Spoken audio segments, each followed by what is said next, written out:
Welcome students to the physics classes for class 12. Today we will start the new chapter, that is the alternating current. What is the alternating current? And this is the chapter 7. ये जो है क्या है? Chapter 7 है ना। तो alternating current short form जिसको कहते हैं एसी, राइट। इसमें 3 मार्क्स का क्वेश्चन जो है जनरली आता ही है, क्योंकि अल्टरनेटिंग करंट डेवलपमेंट इंडक्शन मिला करके 6 या 7 नंबर आता है ना। तो अल्टरनेटिंग करंट जो है उसमें सिलेबस क्या क्या है, तो पहला जो है जो डिलीट होकर के सिलेबस है, इसका सिलेबस प्रारंभ करते हैं। सिलेबस जो पढ़ना है ये तो पढ़ना है अल्टरनेटिंग करंट क्या है,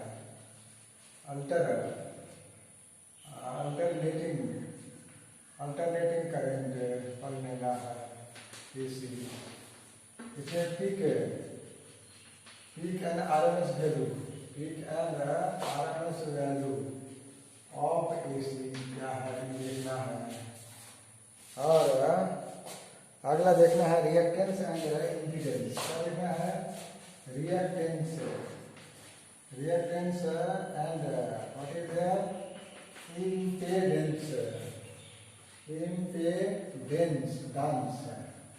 इम्पीडेंस माने बाधा, इसका मतलब बाधा होता है। और रेजिस्टेंस का मतलब भी बाधा होता है, लेकिन ये बाधा किस तरह का बाधा है? बाधा है ना। ये देखेंगे काइंड ऑफ, और देखेंगे एलसी ऑसिलेशन। क्या देखेंगे? एलसी ऑसिलेशन है ना। ये नया नया नाम आ रहा है। L for inductance, C for capacitance है ना। इसको सिर्फ क्वांटिटेटिव पढ़ना है, क्वांटिटेटिव पढ़ना है आइडिया, क्वांटिटेटिव आइडिया ओनली है ना। ओनली क्वांटिटेटिव आइडिया भी इसका देखना है, ठीक है। अच्छा ले जा रहे हैं।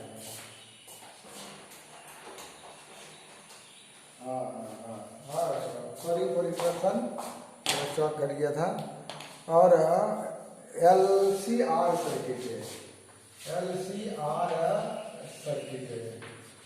Power in AC, LCR circuit and resonance. क्या पढ़ना है? रेजोनेंस, इस चैप्टर में पढ़ना है। उसके बाद पावर इन एसी सर्किट है ना। और पढ़ना है एसी जनरेटर एंड क्या पढ़ना है? ट्रांसफॉर्मर है ना। तो क्लास 10 में हम लोग एसी जनरेटर कुछ पढ़े ही हैं, लेकिन यहाँ थोड़ा मैथमेटिकली देखना है। और ट्रांसफार्मर जो है वो पढ़ना है। ट्रांसफार्मर तो हम लोग देखते हैं रोड साइड में, इसका काम होता है लो वोल्टेज को हाई वोल्टेज में कन्वर्ट करना, हाई वोल्टेज को लो वोल्टेज में कन्वर्ट करना एज पर रिक्वायरमेंट है ना। इतना पढ़ना, इतना तक आखिर दिन में आएगा। जो है 5 अक्टूबर से शुरू होने वाला है और नवोदय विद्यालय विश्वविद्यालय जो प्रयास करेंगे जहाँ तक हो जाए है ना कि ये कवर हो जाए। और तुम लोग इसको थोड़ा एग्जाम तक नहीं होता है तो थोड़ा सा इस दोनों को देख लो, दोनों में से एक क्वेश्चन जरूर आएगा है ना। आपसे कुछ पूछेगा बताना है, तो अगर सोर्सेस से पढ़ी हो तो कर लेना। हम तो पढ़ाएंगे ही है ना। तो हम भी चलते हैं इस टॉपिक पर। थोड़ा और था, लेकिन अभी ये पेंडेमिक पे चैप्टर को थोड़ा रिड्यूस किया है, रिड्यूस करके तो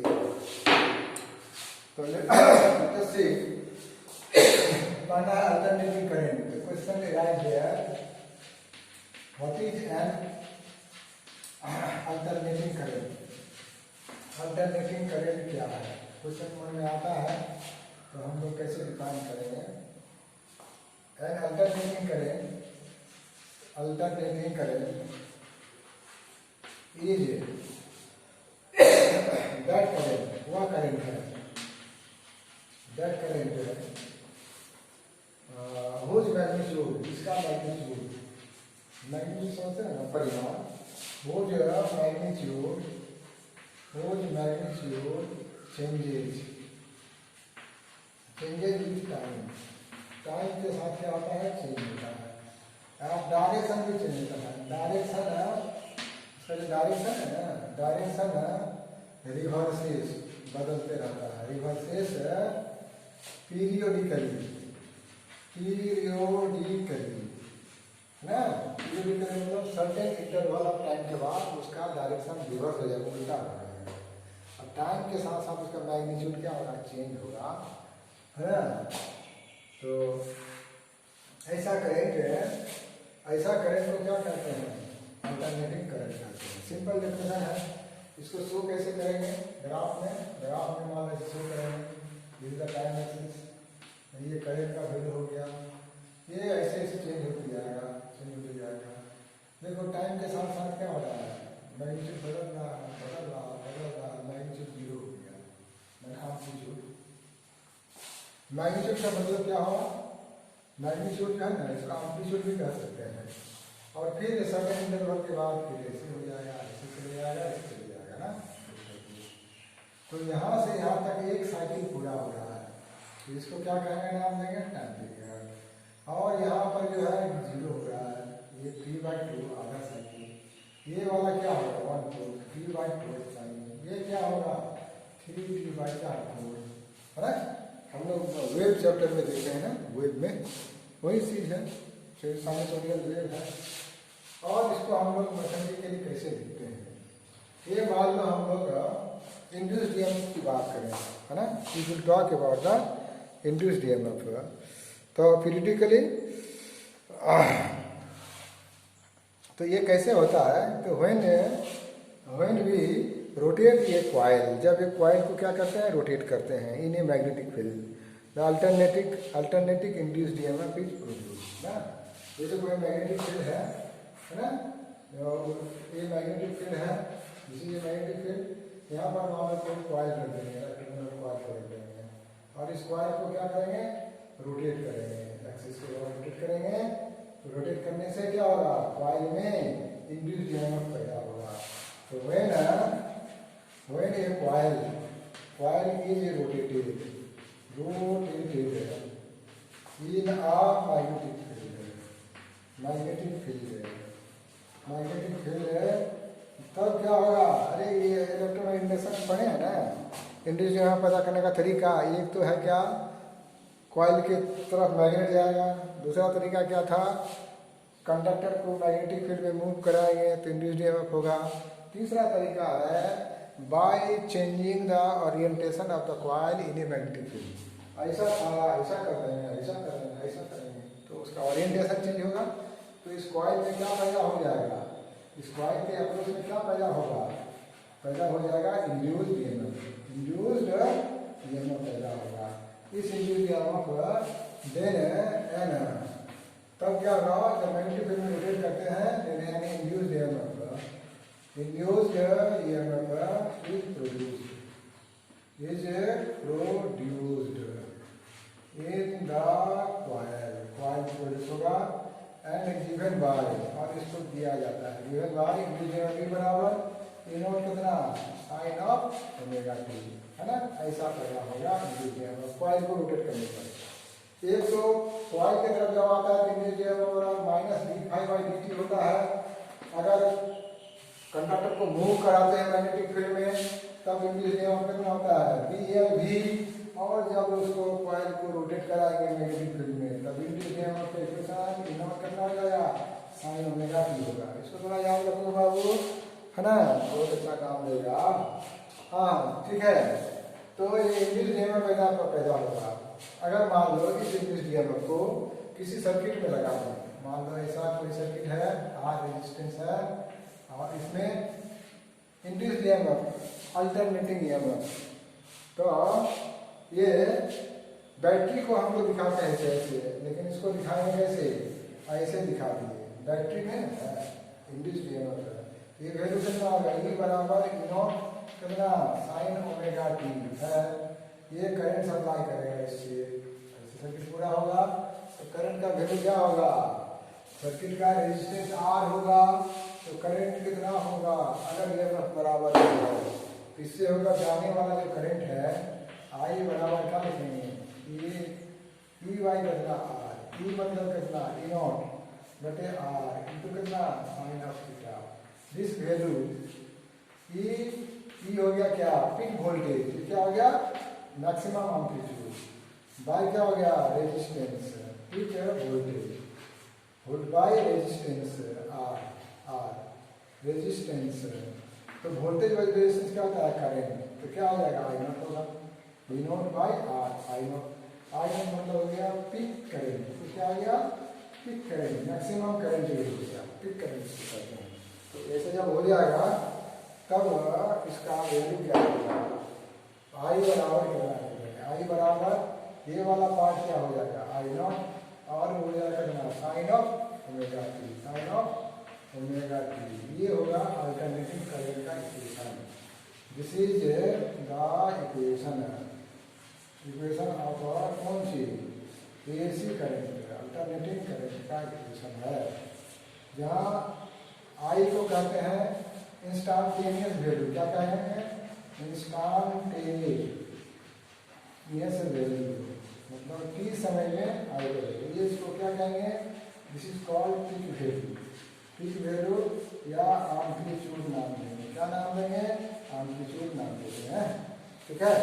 तो थोड़ा फास्ट हो रहा है क्या, हाँ तो अपना पॉज करके लिखते जाओगे, लेकिन इसको लिखना बहुत जरूरी है, वीडियो को जब भी देखो देख करके थोड़ा सा जो है ना, मान लो आधा घंटा का वीडियो है तो लिखोगे तो 45 मिनट जाएगा, लेकिन एक बार जब कॉपी में उतर जाएगा तो वो तुम्हारा अपना हो जाएगा, ठीक है ना। इसी तरह से डायरेक्ट करंट को भी जान लेते हैं। डायरेक्ट करंट क्या है, ये डायरेक्ट करंट जो है इस magnitude remain same with time, time के साथ क्या होगा सेम रहेगा, इसको कहेंगे डीसी करंट। डीसी करंट किसके द्वारा सप्लाई होता है, बैटरी के द्वारा। एसी किसके द्वारा होता है, एसी जनरेटर के द्वारा, जो क्लास 10 में डिस्कस किए हैं, और चैप्टर के लास्ट में एसी जनरेटर और ट्रांसफार्मर को बड़ा डिटेल्स देखेंगे। और ये दोनों में से एक तो एग्जाम में बोर्ड में आता ही है, या उसका न्यूमेरिकल तो आता ही है ना। तो अब हम लोग थोड़ा थोड़ा टर्मोलॉजी सबको देखेंगे, टर्मोलॉजी में है, पहला टर्मोलॉजी है दैट इज द एम्पलीट्यूड, कुछ टर्म जानेंगे, टर्म से रिलेटेड पहला है एम्पलीट्यूड। एम्पलीट्यूड मतलब मैक्सिमम डिस्टेंस है ना फ्रॉम द मीन पोजीशन से जो मैक्सिमम डिस्टेंस होगा, this will be called amplitude, right. तो maximum value attained by AC in either side है ना, तो maximum value attained by AC in either side, either में तो इधर साइड कहो, इधर साइड, दोनों साइड में। जैसे ऊपर में मैक्सिमम वैल्यू यहाँ तक गया तो ये हो गया आई नॉट, और दूसरे साइड में भी, इस साइड में भी मैक्सिमम वैल्यू यहाँ तक आया, ये भी हो गया आई नॉट, लेकिन होगा माइनस, ये होगा क्या प्लस ना, ऊपर वाला प्लस होता है, नीचे वाला क्या होता है माइनस होता है। Maximum value attained by AC in either side is called amplitude. Amplitude क्या होगा, it is also called peak value भी कहेंगे, इसको क्या कहेंगे पीक वैल्यू, मतलब I not plus minus I not, plus वाला ऊपर वाला माइनस वाला। दूसरा टर्मिनोलॉजी है टाइम पीरियड, हम लोग जानते हैं लेकिन थोड़ा सा रिवीजन कर लेते हैं। टाइम पीरियड क्या होगा, time taken to complete one oscillation, one cycle, एक साइकिल पूरा होगा ना, इसको उठा के इधर रख देंगे क्या होगा, साइकिल हो जाएगा, राइट। तो time taken to complete one cycle, it is denoted by capital, इसको किससे दिखाते हैं। उसके बाद बात करेंगे क्या फ्रीक्वेंसी का, दूसरा के बाद फ्रीक्वेंसी, फ्रीक्वेंसी मतलब न्यू या क्या है, तो frequency is the reciprocal of किसका, रेसिप्रोकल। हम लोग 9 क्लास से पढ़ते आ रहे हैं और 10 में भी कुछ देखे थे सारे। तो ये होगा 1/2 मतलब सेकेंड इनवर्स, इसको हर्ट्ज कहते हैं। तो unit of frequency hertz, right. तो आइदर किसे लिखो ऐसे है ना। अब दूसरा टर्म देखेंगे, ये तो प्लेन फ्रीक्वेंसी है, तो ना we see the angular frequency, क्या देखेंगे? Angular frequency. एंगुलर फ्रीक्वेंसी क्या है? तो ओमेगा बराबर एंगुलर वेलोसिटी की बात थीटा बाई टी ना। टी जब कैपिटल टी हो जाएगा तो थीटा कितना होगा? जब चार लो यहाँ पर, यहाँ से यहाँ थीटा बनाएगा कितना समय में? टी समय में। तो एंगुलर वेलोसिटी कितना होगा? थीटा बाई टी होता है। ये पूरा चक्कर लगा के आ गया, मतलब टी बन गया कैपिटल टी। तो ये एंगल कितना बन जाएगा? 360, मतलब ट्वाइस पाई बाई कितना टी? ओमेगा बराबर ट्वाइस पाई बाई टी। तो 1/t बराबर कितना होता है? न्यू होता है। Nu equal to twice pi capital, मतलब ये एंगुलर फ्रीक्वेंसी ओमेगा बराबर 2 पाई है। एंगुलर फ्रीक्वेंसी बराबर 2 पाई टाइम्स ऑफ द फ्रीक्वेंसी का 2 टर्म टाइम्स हो जाएगा। तो अब इसी से हम लोग इक्वेशन कैसे लिखेंगे, है ना? इक्वेशन ऑफ एसी को कैसे लिख सकते हैं, तो जानना बहुत जरूरी है ना। द इक्वेशन ऑफ एसी, है ना। आई बराबर क्या लिखते हैं? I not. साइन कितना? Omega T, right. आई बराबर आई नॉट साइन क्या? ओमेगा का वैल्यू कितना रखेंगे बाबू? ओमेगा का वैल्यू रखेंगे कितना? 2 पाई बाई टी रख सकते हैं, 2 पाई बाई कैपिटल टी। तो ये कितना? ट्वाइस पाई बाई क्या हो जाएगा? Capital T into small T. ये इक्वेशन ये हुआ। और आई बराबर आई नॉट साइन 2 पाई रख दिए और 1/t कितना होता है? एफ होता है। ये भी हो जाएगा। ये एसी करंट का इक्वेशन है। अल्टरनेटिंग वोल्टेज का इक्वेशन, अल्टरनेटिंग क्या? अल्टरनेटिंग वोल्टेज का इक्वेशन है ना। इक्वेशन क्या होगा? E बराबर ई नॉट, क्या लिख देंगे? साइन कितना? ट्वाइस पाई कितना? एफ टी रहेगा। या E बराबर ई नॉट साइन कितना? Twice pi by capital T into small T. ये अल्टरनेटिंग वोल्टेज का इक्वेशन होगा। तो सारा इक्वेशन को जो है जानना है। लेकिन एक चीज देखो, as AC is positive, AC जो है पॉजिटिव है इन 1 हाफ, एक हाफ में एसी पॉजिटिव है, right. AC is positive in 1 half. जैसे एसी का डायग्राम कैसा है? एसी का ये तो सीधा वाला डायरेक्ट करंट का होगा। एसी क्या होगा? मैग्नीट्यूड चेंज होता है। तो AC is positive in 1 half and negative in another half, है ना। यहाँ नेगेटिव है, राइट। तो एक बार पॉजिटिव हो गया, +2 हो गया, दूसरे बार -2। एक साइकिल में क्या हो जाएगा? रिजल्ट क्या हो जाएगा? 0 हो जाएगा, नहीं हुआ। तो इस mean value will be what in over A complete cycle is 0, है ना। तो अब एसी को जो है नापना है। नापने के लिए जो लोकल मीटर है, जो गैल्वेनोमीटर से कन्वर्ट करके बनाते, वो वाला सुटेबल नहीं। AC is mean value of AC over A complete cycle is 0, है ना। क्या है? Mean value of AC over A complete cycle is कितना है? 0, है ना। तो इसको हम लोग फिगर से तो देख सकते हैं, लेकिन मैथमेटिकली कैसे प्रूव करेंगे कि सही में ये जो है 0 होता है या नहीं होता है ना। तो चलो चलते हैं, थोड़ा आप लोग मैथमेटिकली प्रूव करो। कभी कभी आ जाता है प्रूव करने के लिए, है ना। तो क्या करना है? प्रूफ दैट क्वेश्चन है क्या? Proof mathematically. तो फिगर से पता चल जाता है। मैथमेटिकली, है ना। मैथमेटिकली प्रूफ मैथमेटिकली दैट, है ना, mean value of AC over A complete cycle is क्या है? 0 है। प्रूफ करना है। नेचर ऑफ एसी का नेचर ऐसा होता है, एक साइकिल यहाँ से यहाँ तक साइकिल होगा, ये आधा साइकिल है ना। तो लेट, है ना, आई बराबर I not sign omega T, ये क्या है? इक्वेशन ऑफ एसी है, अल्टरनेटिंग करंट है, ठीक है। अब जो है अभी हम लोगों ने करंट जा रहा है, वेरी कर रहा है। मान लो एक छोटा सा समय, स्मॉल समय डीसी में करंट क्या होगा, वेरी नहीं करेगा, कांस्टेंट करेगा। लेकिन एसी करंट है is constant for small interval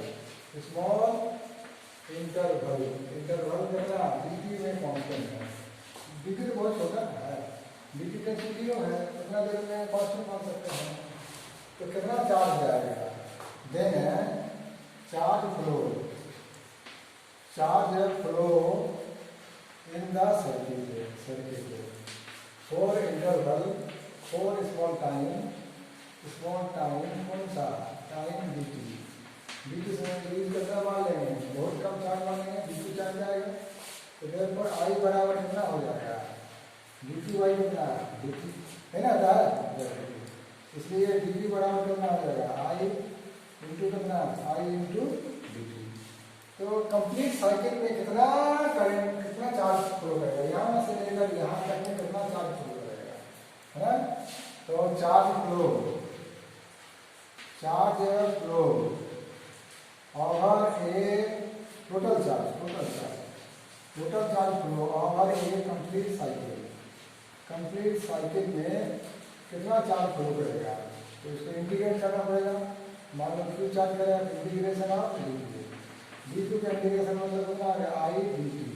कहाँ से कहाँ तक, 0 से कैपिटल टी तक, ठीक है, है। बट यू सी आई का वैल्यू कितना है बाबू, आई नॉट कितना हो गया, इंटीग्रेशन 0 टू टी, और ये हो गया आई नॉट, और कितना हो गया साइन ओमेगा टी, और ये डी टी हो गया, ठीक है। तो इसको इंटीग्रेशन करेंगे तो आई नॉट तो बाहर आ जाएगा पक्का, इंटीग्रेशन ऑफ कितना साइन ऑफ ओमेगा टी, और ये डी टी हो जाएगा, है ना। मैंने कंप्लीट साइकिल में कितना चार्ज फ्लो होके जा रहा है सर्किट में, वो अगर निकल जाएगा तो total charge by total time क्या होता है, करंट होता है ना, एवरेज करंट हो जाएगा। नाउ क्यू बराबर, इसको इंटीग्रेट करके बाबू 0 टू टी, है ना, इंटीग्रेशन बता दिया है, फिर बता देते हैं, राइट। तो आई नॉट बाहर आ गया, 0 to T sine omega T, और ये डी टी। जस्ट याद करो integration of sine of theta D theta बराबर माइनस कितना लिखे थे, कितना कॉस ऑफ थीटा, याद है, और माइनस कॉस थीटा नहीं, प्लस कॉस थीटा, और cos of theta D theta बराबर माइनस साइन थीटा। ये याद रखना है बकवास। आई नॉट साइन का इंटीग्रेशन क्या होगा, किसका डिफरेंशिएशन है, कॉस का डिफरेंशिएशन है। तो ये होगा माइनस, ये होगा प्लस, ठीक है। तो ये माइनस कॉस ओमेगा टी, और वेरिएबल के बगल में जो कोएफिशिएंट होता है उसका भाग होता है, डिफरेंशिएशन में मल्टीप्लाई होता है ना, और 0 टू कैपिटल टी कर दिया, ठीक है। तो ये करते जाएंगे तो बचेगा क्या, देखो आई नॉट बाई कितना ओमेगा इधर आ गया, माइनस इधर आ गया, अंदर में क्या बचा कॉस ऑफ ओमेगा टी, और 0 to capital T minus I naught by omega. अब अपर लिमिट बताएंगे ना बाबू, अपर लिमिट क्या है, cos of omega T minus cos of omega into कितना 0। जस्ट याद करो कुछ देर पहले लिखे हैं, ओमेगा बराबर होता है twice pi by capital T, angular frequency, इसलिए ओमेगा इंटू टी बराबर कितना हो गया ट्वाइस पाई। तो अब इसका वैल्यू रख देते हैं आई नॉट बाई ओमेगा, और कॉस ऑफ कितना ओमेगा टी मतलब कितना 2 पाई मतलब कितना 180 डिग्री, और ये कॉस ऑफ कितना हो गया 0। अब याद करो ट्रिगोनोमेट्री कितना बाई ओमेगा, और ये कॉस 180 डिग्री का वैल्यू -1, और इसका वैल्यू कितना -1 है, 360 ना हो गया, ये +1 होगा, ये कितना होगा 1, ये दोनों घट के क्या हो गया 0। इसका मतलब कंप्लीट साइकिल में टोटल चार्ज कितना जाएगा, क्यू का वैल्यू 0 हो गया। नाउ आई एवरेज बराबर टोटल चार्ज, एवरेज वैल्यू से कितने होता है, total distance by total time, तो total charge by total time, तो क्या कहेंगे एवरेज करेंगे, या इसको मीन वैल्यू, क्या इसका नाम होगा होगा क्या, एवरेज वैल्यू भी लिख सकते हैं, एवरेज वैल्यू ऑफ और ये ऑर्गेनिक बाय करना कैपिटल टी, 4 जीरो हो गया बाय कैपिटल टी यानी जीरो, मतलब एवरेज करेंट या current over A complete cycle is zero, right. ऐसा जो है आ सकता है डेरिवेशन, कभी कभी दे देता है, बहुत इजी है, लेकिन इसको बार बार प्रैक्टिस करने के बाद ही दिमाग में आएगा। और अगला हम लोग देखेंगे है ना, इस RMS वैल्यू, ये तो पिक वैल्यू RMS वैल्यू देखेंगे है ना, और उसके बाद आगे बढ़ेंगे। Okay, thank you.